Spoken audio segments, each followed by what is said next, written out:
అందరికీ నమస్కారం. ఈ భూమి మీద అందరూ పుడతారు గెడతారు కానీ అందరు మహానుభావులు కాలేరు. ఒక మనిషి మౌన్నత విజయపథంలో నడవాలంటే అత్యున్నత శిఖరాలకు ఎదగాలంటే సత్సంకల్పం కావాలి, అకుంఠ దీక్ష పొందాలి, నీ దారిలో నువ్వు నడవాలి అని మా నాన్నగారు నాతో ఎప్పుడు చెప్తుండేవారు. ఎన్నో సందర్భాల్లో చెప్పడం జరిగింది. ఎన్టీఆర్ అంటే కేవలం నందమూరి తారక రామారావు కాదు, ఏంటంటే నటనాలయం, ఆయన ఇల్లు ఒక నటనాలయం, అందులో ఆయన ఒక నటరాజు నరసింహుడు. డి అంటే తారమండలంలోని తారక ధృవతారకుడు, ఆర్ అంటే రాజర్షి రారాజు, రాజకీయ దురంధర యుగంధరుడు, రమణీయ రమ్య కమనీయ సౌమ్య గుణదాముడు అని. మొన్ననే ఆయన శత జయంతి జరుపుకోవడం జరిగింది. తర్వాత ఆయన సినిమా పరిశ్రమకు వచ్చి 75 సంవత్సరాలు మన దేశం ఆయన మొదటి సినిమా. ఆ సినిమా యొక్క ఉత్సవం కూడా జరుపుకోవడం జరిగింది. రామారావు చూసుకుంటే ఆయన శరీరంగా ప్రస్తావన చూసుకుంటే మరి ఆయన నటిస్తుంటే పౌరాణికాలు ప్రాణాలు పోసుకున్నాయి, జానపదాలు జాబిలీలు అయ్యాయి, సాంఘికాలు సామాజిక పరిగమనాలు అయ్యాయి, పద్యం పాట బదిలికింది, పాట బదిలికింది, పద్యం పాట నాట్యం నేర్చింది, కళామ తల్లి కన్నుల పండుగ చేసుకుంది, కలకలలాడింది, గలగల నవ్వింది. అంటే ఇక్కడే కాదు, మన దేశంలోనే కదా, ప్రపంచంలో ఎక్కడ చూసినా కూడా అటువంటి నరధీరుడు, అలాగే నటనలో ప్రయోగాలు చేసిన నటనాచార్యుడు, అలాగే పాత్రలో పరకాయ ప్రవేశం చేసి ఆ పాత్రలను ఆయన అణువణువులో జీర్ణింపు చేసుకుని ఆ పాత్రలకి న్యాయం చేసిన నట ధీరుడు నందమూరి తారక రామారావు గారు. మనం ఎక్కడ వెతికి చూసినా, ఎక్కడ చూసినా కూడా అటువంటి నట ధీరుడు, లేకపోతే నటచారుడు, లేకపోతే నట ధీరుడు ఎక్కడా మనకి కానరాడు అని నేనే కాదు, ప్రతి ఒక్కడు చెప్పుకుని తీరుతారు, ఒప్పుకుని తీరుతారు. అలాగే తర్వాత ఆయన ప్రతి తెలుగు బిడ్డ, ప్రతి తెలుగు గడ్డ కూడా నేను తెలుగు వాడిని సగర్భంగా చెప్పుకునే దమ్ము, ధైర్యం, సత్తా, తెగువ, ఆత్మవిశ్వాసం పదులు పెట్టి ప్రతి తెలుగు వాడిని బయటికి తీసుకొచ్చి నేను తెలుగు వాడిని అని చెప్పే సత్తా, ధైర్యం ఇచ్చిన తెలుగు తేజ నందమూరి తారక రామారావు గారు. ఆనాడు తెలుగుదేశం పార్టీని స్థాపించి మరి తెలుగుదేశం పుట్టింది శ్రామికుడి చెమటలో నుంచి, కార్మికుడి కలిగిన కండరాల్లో నుంచి, రైతు కూలీల రక్తంలో నుంచి, అలాగే కష్టజీవ నిరుపేదల కంటి మంటల్లో నుంచి, కష్టజీవుల కన్నీళ్లలో నుంచి అని ఆనాడు, అలాగే అన్నార్థుల ఆక్రందనల నుంచి అంటూ, అలాగే తెలుగుదేశం పిలుస్తుంది రా కదిలిరా అని తెలుగుదేశం పార్టీని పెట్టి మరి ఆనాడు ఒక విప్లవం తీసుకొచ్చారు. ఆయన ప్రతి తెలుగు బిడ్డ బొడ్డు కోయక ముందే రాజకీయ చైతన్యం తీసుకొచ్చిన మహానుభావుడు నందమూరి తారక రామారావు గారు. అంతకుముందు వరకు చాలా మందికి ఈ రాజకీయాల మీద ఆసక్తి ఉండేది కాదు, చాలా మందికి తెలిసేది కూడా కాదు. అటువంటిది ఆయన ఈ తెలుగుదేశం పార్టీని పెట్టి అందరిలోనూ ఒక రాజకీయ చైతన్యం తీసుకొచ్చిన ఓ మహానాయకుడు నందమూరి తారక రామారావు గారు. అలాగే రాజకీయాల్లోకి వచ్చాక ఎన్నో సాహసోపేతమైన పథకాలను అమలు చేశారు. అవి ప్రజలకు ఉపయోగపడేవి, అలాగే ఎంతో సానుకూలమైనవి కూడా ఆ పథకాలన్నీ.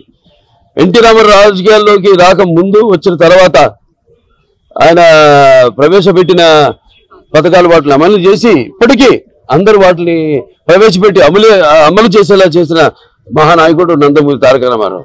That is NTR. అందుకే ఒక పేదవాడి ఆకలి బాధ తెలిసిన అన్న ఆయనే, అలాగే ఒక జనం భవితకు బాట వేసిన అమ్మ ఆయనే, అలాగే ఆయనకు అండగా ఉన్న మహిళల కోసం అండగా ఉంటూ ఆయన కూడా వాడికి ఆర్థిక స్వాతంత్రం ఇచ్చిన అన్న కూడా ఎన్టీ రామారావు గారి. ఎన్టీఆర్ అంటే నటనకు నిర్వచనం, ఎన్టీఆర్ అంటే ఒక నవరసాలకు ఒక అలంకారం, ఎన్టీఆర్ అంటే నటనకు ఒక విశ్వవిద్యాలయం, ఎన్టీఆర్ అంటే ఒక నవశకానికి ఒక ఆరంభ మంత్రం, ఎన్టీఆర్ అంటే ఒక నవజాతికి మార్గదర్శకం, అలాగే ఎన్టీఆర్ అంటే నానా జాతులకు దైవ సమానం, అలాగే ఎన్టీఆర్ అంటే యువతకు ఆదర్శం, అలాగే ఎన్టీఆర్ అంటే నెత్తురు మరిగేలా చేసే ఒక అగ్నిగణం, అలాగే ఎన్టీఆర్ అంటే ఆయన నడిచిన మార్గమే భగవద్గీతలో సాగిన ఒక గొప్ప జీవితం. అందుకే ఆయన అందరి గుండెల్లో శాశ్వతంగా నిలిచిపోయిన ఒక నిత్యామృతాన్ని తాగిన దేవుడిలా మారాడు. అటువంటి వాళ్ళకి మరి మరణం ఏది? ఆయన ఎప్పుడు నిత్యం వెలిగే ఒక మహత్తర జీవిత విధానం నందమూరి తారక రామారావు. ఎన్నో సంస్కరణలు ఇవాళ అక్కడ ఎన్డీఏ చైర్మన్గా ఉంటూ కూడా ఆయన మొత్తం కేవలం మన రాష్ట్రమే కాదు, దేశం అంతటికి కూడా ఎన్నో అటు రైతులకి, రుణమాఫీ విషయంలో అయితేనేమి మన రాష్ట్రంలోనే కాదు మొత్తం దేశమంతా కూడా రైతులకి రుణమాఫీలు చేయించడం జరిగింది ఆయన. అలాగే ఇక్కడ మనం చూసుకుంటే ఇక్కడ మండలాలు ఒక 330 తాలూకాలు ఉండేవి. అటువంటి వాటిని 1100 మండలాలుగా విభజించి ప్రజల వద్దకు పాలన తీసుకొచ్చిన మహానుభావుడు నందమూరి తారక రామారావు. అలాగే మహిళల కోసం అటు పద్మావతి యూనివర్సిటీ స్థాపించడం అయితేనేమి, లేకపోతే తండ్రి ఆస్తిలో సమాన హక్కు కల్పించడం అయితేనేమి, 2 రూపాయలకు కిలో బియ్యం ఇవ్వడం, అలాగే చేనేత కార్మికులకి వాళ్ళకు కూడా ఒక చేయూతనివ్వడం, ఆనాడు చేరా దోవతి, అలాగే ఎన్నెన్నో చూసుకుంటే ఎన్నెన్నో. అలాగే తెలుగు గంగ అయితేనేమి, హంద్రి నివాస్ ఉజ్జల స్రవంతి అయితేనేమి, గాలిరు నగరి అయితేనేమి, ఇవన్నీ కూడా ఆయన ఆనాడు కళలు కన్నవి.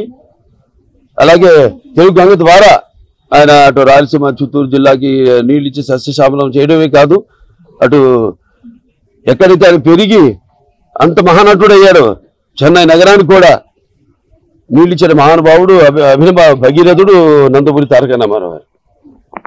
ఇలా చెప్పుకుంటూ పోతే ఎన్నెన్నో. అలాగే పక్కా ఇళ్ళు అంటే కాంక్రీట్ ఇళ్ళు పేదలకు కట్టించిన మహానుభావుడు, కూడు గూడు గుడ్డ సిద్ధాంతంతో ఆనాడు ఈ ఒక దేశంలోనే ఒక విప్లవాన్ని తీసుకొచ్చిన మహానాయకుడు నందమూరి తారక రామారావు గారు. ఇప్పటికి 29 ఏళ్ళైంది ఆయన అంటే శివైక్యమై లింగైక్యమై ఆయన పరమపదించి. అయినా ఆయన ఎక్కడికి పోలేదు. ప్రతి తెలుగువాడి గుండెల్లో గూడు కట్టుకుని చిరస్మరణీయుడిగా ఉన్నాడు ఆయన.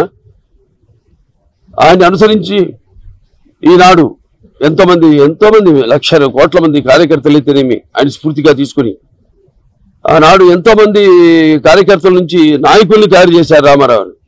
అలాగే కాకుండా అంతవరకు ఒక పంతాలోనే పెడుతున్న రాజకీయాన్ని మార్చి చదువుకున్న వాళ్ళని కూడా అటు డాక్టర్లు అయితేనేమి, ఇంజనీర్లు అయితేనేమి, గ్రాడ్యుయేట్స్ అయితేనేమి, పోస్ట్ గ్రాడ్యుయేట్స్ అయితేనేమి అందరినీ కూడా రాజకీయాలకు తీసుకొచ్చారు మహానుభావుడు నందమూరి తారక రామారావు. ముందు కూడా ఆయన్ని అందరూ మన స్ఫూర్తిగా తీసుకుని ఆయన ఆశయాల్ని ముందుకు తీసుకెళ్లాల్సిందిగా, మాకు అందరికీ కూడా ఒక శక్తిని ఇవ్వాల్సిందిగా ఆ మహానుభావుని కోరుకుంటూ, అలాగే ఆయనకి ఘన నివాళులు అర్పించుకుంటూ నేను సెలవు తీసుకుంటున్నాను. ఎన్టీఆర్